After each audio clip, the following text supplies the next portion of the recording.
Madame le maire. Nous voulons revenir un petit peu sur la situation de la halle Barbus également. L'incendie de cette halle a eu un fort impact sur la vie quotidienne du cœur commerçant de Levallois, pour les commerçants du marché Henri Barbus évidemment, pour les commerçants du centre-ville plus largement, qui ont subi une importante baisse de fréquentation, mais aussi pour les Levalloisiens dans leur ensemble, dont les habitudes marchandes ont changé, et notamment les habitants du quartier qui subissent des nuisances liées aux travaux, comme on l'a souligné dans les précédents conseils municipaux.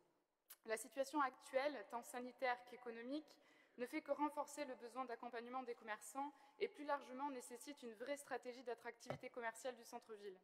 Si des premières mesures d'urgence ont été adoptées par notre conseil, le soutien de la ville pourrait être plus important encore. Je tiens à citer par exemple que plusieurs communes du département ont adopté des fonds de soutien aux commerçants en difficulté. Mais pour revenir plus précisément sur la situation de la halle Barbus, j'avais des questions sur les travaux, mais certaines ont déjà été bien évoquées par vous. Est-ce que vous avez, malgré, j'ai bien compris, l'attente du retour de la préfecture, mais est-ce qu'on a une idée du délai dans lequel on pourrait avoir Enfin, on a une idée quand même de la date d'ouverture de cette halle ou pas du tout? Nous attendons. Okay. Je viens de vous l'expliquer. J'ai bien compris. Semble avoir été clair. Oui, mais on pourrait avoir une idée quand même de la date. Ok, très bien. Quelques questions également sur le rapport en lui-même. J'ai cru comprendre qu'il n'y avait pas de collecte particulière des biodéchets au marché Europe. Je voulais voir si vous aviez des explications sur le pourquoi du comment. C'est une question à laquelle je n'ai pas la réponse. Suite. Mais Sophie devrait l'avoir. Merci beaucoup. Giovanni, je prends le relais. Avec grand plaisir. Tout simplement parce que la loi, à l'époque, c'est 10 tonnes, n'est-ce pas, par an. Et le marché Europe ne les atteignait pas. Il va être mis, la collecte des biodéchets sur le marché Europe est prévue sur 2021. Parfait, merci. Et une dernière question sur ce rapport. J'ai noté dans le rapport qu'il n'y avait pas d'enquête de satisfaction ou de retour sur les réclamations et contentions en 2019. Est-ce que malgré tout, vous avez un retour du prestataire sur ces points? Sur quel point? Sur les enquêtes de satisfaction. Est-ce que vous avez un retour sur la satisfaction et les réclamations? Non, nous n'avons pas de retour sur les enquêtes de satisfaction. Et enfin, pour terminer, plus largement sur l'attractivité commerciale de Levallois, nous aurions aimé savoir s'il y a une stratégie globale qui est dessinée pour la ville, notamment pour redynamiser le centre-ville où on peut constater un taux de rotation des commerces qui semble assez important, ou également pour le front de Seine où beaucoup de Levalloisiens se plaignent d'un manque de commerçants qui seraient installés. Monsieur Bonneau, vous voulez répondre? Non.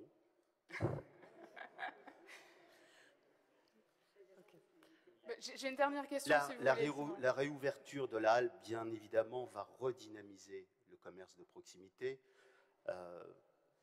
Nous avons, avec Madame le maire,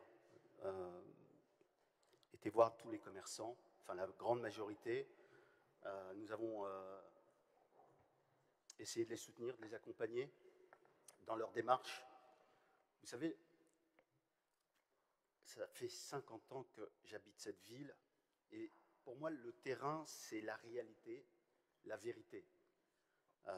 Pas d'avatar des réseaux sociaux, etc.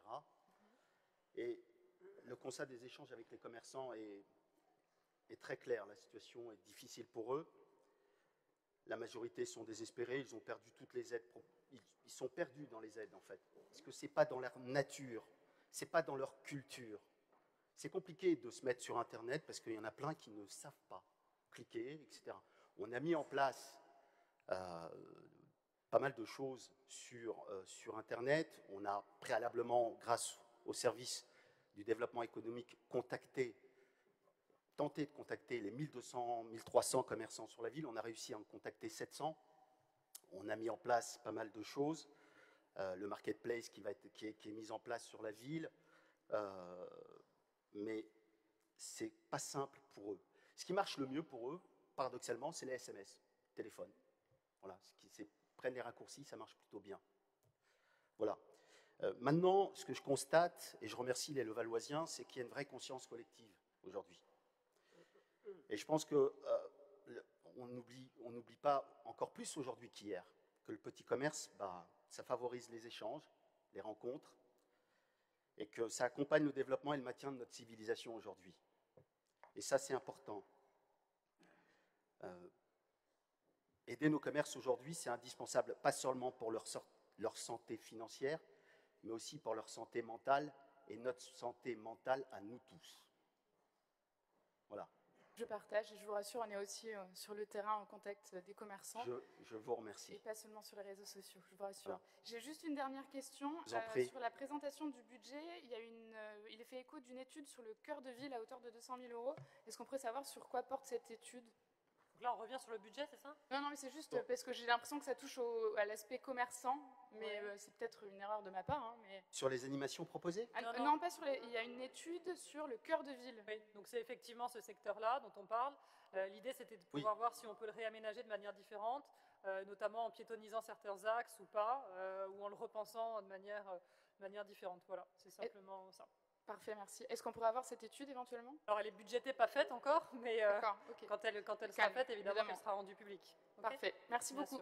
Juste sur les commerçants, je voulais rebondir sur ce que disait M. Buono. C'est vrai que les commerçants, j'abonde dans votre sens, M. Buono, ils ont aussi surtout été très perdus sur toutes ces aides auxquelles ils pouvaient prétendre, etc. Donc on a mis en place une cellule assez costaud. Qu'est-ce qu'il y a? Ça va, M. Bois? D'un coup, qu'est-ce qui se passe là? C'est l'émotion. Ça va? C'est l'émotion. Donc, on a mis en place un guichet unique pour essayer de les aider justement dans toutes ces aides auxquelles ils pouvaient prétendre, pas prétendre, ça dépend si tu as travaillé un petit peu, si tu as une partie de ton activité qui a été maintenue, pas maintenue. C'est vrai que c'était un petit peu broussailleux, on les a aidés. On a aussi une ancienne élue d'ici, je souhaite la nommer parce et lui rendre hommage, Anne-Catherine Ozano, qui spontanément s'est proposée et qui fait des permes au CCAS, enfin, au sein du CCAS, pour aider justement tous les commerçants qui en ont besoin et pour pouvoir les guider dans la composition de leur dossier, etc. Donc ça, c'est vraiment un vrai plus pour nos commerçants.